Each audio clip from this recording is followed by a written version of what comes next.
Link click ಮಾಡಿದ್ರೆ ಎಲ್ಲ hack ಆಗುತ್ತೆ ಅಂತೆಲ್ಲ ಹೇಳ್ತಾರೆ, ನಿಜವಾಗ್ಲೂ ಆಗುತ್ತಾ? ನಿಮ್ದೇ ಮೊಬೈಲ್ ಮೊಬೈಲ್ ತಗೊಳ್ಳಿ, ಲ್ಯಾಪ್ಟಾಪ್ ಕೊಡಿ, ನಿಮಗೆ ಒಂದು ಲಿಂಕ್ ಬಂದಿದ್ಯಾ ನೋಡಿ, ಓಪನ್ ಮಾಡಿ. ಎಸ್ ಮೇಡಮ್, ಕ್ಲಿಕ್ ಮಾಡಿದೆ. ಇದು ನೋಡಿ, ಇದು ನೀವೇನಾ?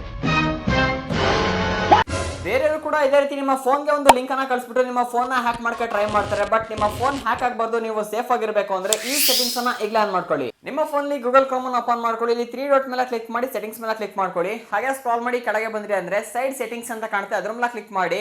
ಅದಾದ್ಮೇಲೆ ಇಲ್ಲಿ ಲೊಕೇಶನ್ ಅಂತ ಕಾಣ್ತಲ್ಲ ಆ ಒಂದು ಸೆಟ್ಟಿಂಗ್ ಅನ್ನ ಆಫ್ ಮಾಡಿ. ಮತ್ತೆ ಕ್ಯಾಮ್ರಾ ಅಂತ ಕಾಣ್ತಲ್ಲ ಆ ಸೆಟ್ಟಿಂಗ್ ಅನ್ನ ಆಫ್ ಮಾಡಿ. ಅದಾದ್ಮೇಲೆ ಮೈಕ್ರೋಫೋನ್ ಅಂತ ಕಾಣ್ತಲ್ಲ ಈ 3 ಸೆಟ್ಟಿಂಗ್ ಅನ್ನ ಈಗಲೇ ಆಫ್ ಮಾಡಿ. ಮತ್ತೆ ಹಾಗೆ ಬ್ಯಾಕ್ ಬನ್ನಿ, ಮೇಲ್ಗಡೆ ಬನ್ನಿ, ಪ್ರೈವಸಿ ಅಂಡ್ ಸೆಕ್ಯೂರಿಟಿ ಅಂತ ಕಾಣ್ತಲ್ಲ ಅದ್ರ ಮೇಲೆ ಕ್ಲಿಕ್ ಮಾಡಿ. ಡು ನಾಟ್ ಟ್ರ್ಯಾಕ್ ರಿಕ್ವೆಸ್ಟ್ ಅಂತ ಕಾಣ್ತಲ್ಲ ಅದ್ರ ಮೇಲೆ ಕ್ಲಿಕ್ ಮಾಡಿ ಈ ಸೆಟ್ಟಿಂಗ್ ಅನ್ನ ಈಗಲೇ ಎನೇಬಲ್ ಮಾಡಿ. ಮತ್ತೆ ಹಾಗೆ ಬ್ಯಾಕ್ ಬನ್ನಿ, ಇಲ್ಲಿ ಎನ್ಹಾನ್ಸ್ಡ್ ಬ್ರೌಸಿಂಗ್ ಅಂತ ಕಾಣ್ತಲ್ಲ ಪ್ರತಿಯೊಬ್ಬರ ಫೋನ್ ಸ್ಟ್ಯಾಂಡರ್ಡ್ ಗೆ ಸೆಟ್ ಆಗಿರುತ್ತೆ, ಅದನ್ನ ಚೇಂಜ್ ಮಾಡ್ಕೊಂಡ್ಬಿಟ್ಟು ಎನ್ಹಾನ್ಸ್ಡ್ ಪ್ರೊಟೆಕ್ಷನ್ ಗೆ ಸೆಟ್ ಮಾಡ್ಕೊಳ್ಳಿ. ಇನ್ನ ಹಾಗೆ ಬ್ಯಾಕ್ ಬನ್ನಿ, ಅದಾದ್ಮೇಲೆ ನೋಡಬಹುದು ಕೆಳಗಡೆ ಆಲ್ವೇಸ್ ಯೂಸ್ ಸೆಕ್ಯೂರ್ ಕನೆಕ್ಷನ್ಸ್ ಅಂತ ಕಾಣ್ತಲ್ಲ ಅದ್ರ ಮೇಲೆ ಕ್ಲಿಕ್ ಮಾಡಿ ಈ ಸೆಟ್ಟಿಂಗ್ ಅನ್ನ ಈಗಲೇ ಎನೇಬಲ್ ಮಾಡಿ. ಇಷ್ಟು ಮಾಡೋದ್ರಿಂದ ನಿಮ್ಗೆ ಯಾರಾದ್ರೂ ಲಿಂಕ್ ಕಳಿಸಿ ಫೋನ್ ನ ಹ್ಯಾಕ್ ಮಾಡಕ್ ಟ್ರೈ ಮಾಡಿದ್ರು ಅಂದ್ರೆ ಯಾವ್ದೇ ಕಾರಣಕ್ಕೂ ಸಾಧ್ಯ ಆಗೋದಿಲ್ಲ. ಫಸ್ಟ್ ಈ ರೀಲ್ ನ ಪ್ರತಿಯೊಬ್ಬ ನಿಮ್ಮ ಫ್ರೆಂಡ್ ಕೂಡ ಶೇರ್ ಮಾಡಿ. ಇದೇ ರೀತಿ ಹೆಚ್ಚಿನ ಕಂಟೆಂಟ್ ಅನ್ನ ಮುಂದೆ ಕೂಡ ನೋಡ್ತಾ ಇರಬೇಕು ಅಂದ್ರೆ ಈಗಲೇ ಪೇಜ್ ಅನ್ನ ಫಾಲೋ ಮಾಡಿ.